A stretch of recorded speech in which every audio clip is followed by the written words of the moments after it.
Welcome to your deep dive. Ready to explore the brain. We're going to be taking a close look at how this complex organ plays a role in depression. You said it's some fascinating research, funtostriatal salience network expansion in individuals in depression, and we're here to, break it all down. Yeah, this paper really dives into how we understand depression, using a pretty amazing technique, by the way, to map brain activity. Okay, so let's dive into this precision functional mapping. Sounds a little intimidating, like something out of a sci-fi movie, honestly. It's actually simpler than it sounds. Imagine going from those old school paper maps to using Google Maps, but with satellite view. That's essentially what this technique does for the brain. It gives researchers a super detailed look at, individual brain activity. So we're getting a much clearer picture of what's happening in our brains. What exactly are these researchers seeing with this, particularly when it comes to depression? Well, they've discovered that a brain network, it's called the salience network, is significantly larger in people with depression. The salience network? Yeah. What is that, and why is its size important? Think of your salience network as it's like a built-in priority alert system. You know that. It's the part of your brain that's constantly scanning your environment, helping you decide what deserves your attention. Is that car horn something to ignore, or do I need to get out of the way? Should I grab another cup of coffee or focus on finishing this report? All that. It's helping us figure out what's important in the moment, prioritizing what needs our focus amidst all the noise. But if this network is larger in people with depression, are they essentially on high alert all the time? That's a great question, and it gets right to the heart of why this research is so important. It suggests that for people with depression, their brains might be wired to be extra sensitive to potential threats or problems, even when there aren't any. So it's almost like their brains are stuck in overdrive, even when there's no need for it. Exactly. And we're not talking about a small difference here. This research found that the salience network is nearly twice the size in most individuals with depression compared to those without. And this isn't just a one-off finding. It's been observed across several different research groups, making it even more compelling. Hold on, twice the size. That's a massive difference. Are you saying that just by looking at a brain scan, you might be able to see this predisposition for depression? That's kind of what researchers are starting to think. And here's where it gets even more interesting. This larger salience network, it's not just present in people who already have depression. It can actually be seen in brain scans before people show any signs of the condition. Hold on, really? You're saying kids who later developed depression, they already had this different brain structure? Yeah, precisely. Researchers looked at brain scans of children who hadn't yet, experienced depression, but these kids went on to develop symptoms later in adolescence, and their salience networks were already enlarged, even though they weren't exhibiting typical signs of depression yet. Wow, so it's not just a consequence of having depression. It could be an underlying vulnerability. Like some people might be born with a brain that's wired for this heightened sensitivity. Wow.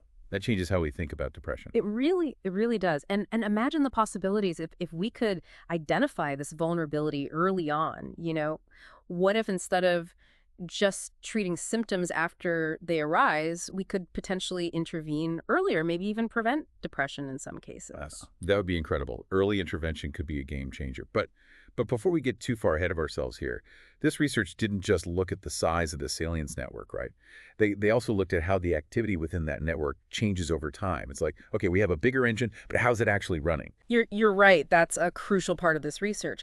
While the size of the salience network was, fairly stable, its connections to other brain areas fluctuated actually quite a bit. And these fluctuations, those shifts in activity, they seem to be related to specific symptoms of depression. So the size of the network might be like having a predisposition, but the way those connections are firing, that's what determines how depression actually plays out. Exactly. Think of it like roads connecting different cities. The roads themselves are always there, but the traffic patterns, the way people are moving between those cities, that's what changes. And in the brain, those changing traffic patterns can impact how we feel and experience the world around us. So which roads or connections were they looking at specifically? Well, they found that the connection between the salience network and the brain's reward center, an area called the nucleus accumbens, was particularly important. The reward center, okay, that makes sense. One of the hallmarks of depression is anhedonia, that difficulty experiencing pleasure. I remember when I was going through a tough time, even things I used to love, like going for hikes or grabbing coffee with friends, it it just didn't bring me joy anymore. It was like the reward pathway in my brain was like on vacation. And that's what's so fascinating about this connection. The research found that the stronger the connection between the salience network and the reward center, the less anhedonia someone experienced. And what's even more interesting, these connection patterns could actually predict future changes in anhedonia. It's like looking at a map and being able to predict where the traffic jams are going to pop up. So it's not just about having a larger salience network. It's about how it's wired to other regions, particularly those related to reward and pleasure. Those connections, those traffic patterns in the brain, they really seem to matter. They really do. And this finding could help explain why depression can be so unpredictable. Why symptoms wax and wane.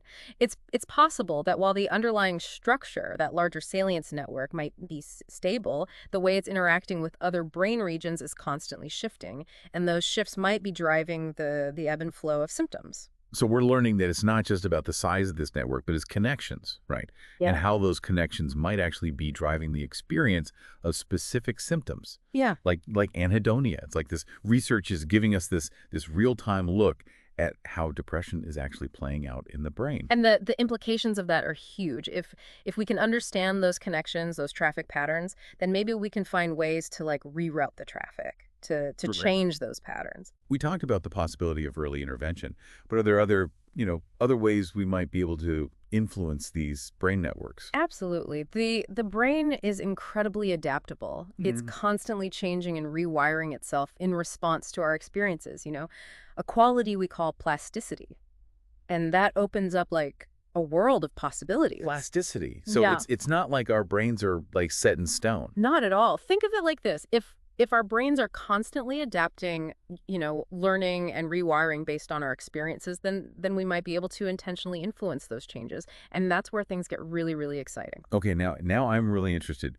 What kind of interventions could potentially tap into this brain plasticity? Well, there's a lot of promising research emerging around things like mindfulness practices, meditation, other techniques that focus on attention and awareness. These practices seem to have the potential to actually reshape the brain's activity, including those connections in the salience network. So if you're listening to this and you struggle with depression, this research might give you a new way to understand what's happening in your brain. It's not just about willpower or snapping out of it. There could be a fundamental difference in how your brain prioritizes information. But the good news is those patterns, they might not be permanent. Exactly. And while we still have a lot to learn, this research, it offers a message of hope. It suggests that even though depression can feel incredibly isolating and overwhelming, it's not a life sentence. By understanding the brain's incredible capacity for change, we open doors to new possibilities for healing and recovery. This deep dive has really changed how I think about depression. It's amazing to consider that we might have more power to influence our brain activity than we realize. Absolutely. And the more we understand about the brain, the more we realize that there's always hope for positive change. So as you reflect on everything we've discussed today, here's something to consider. If mindfulness and other techniques can potentially reshape our brain's activity, what small step could you take today to start cultivating more awareness and presence in your own life? It might be as simple as taking a few deep breaths, noticing the sensations in your body, or really, really savoring a moment of joy. Even small changes can create ripples of change in our brains. It's a fascinating journey of discovery and one that we're all on together.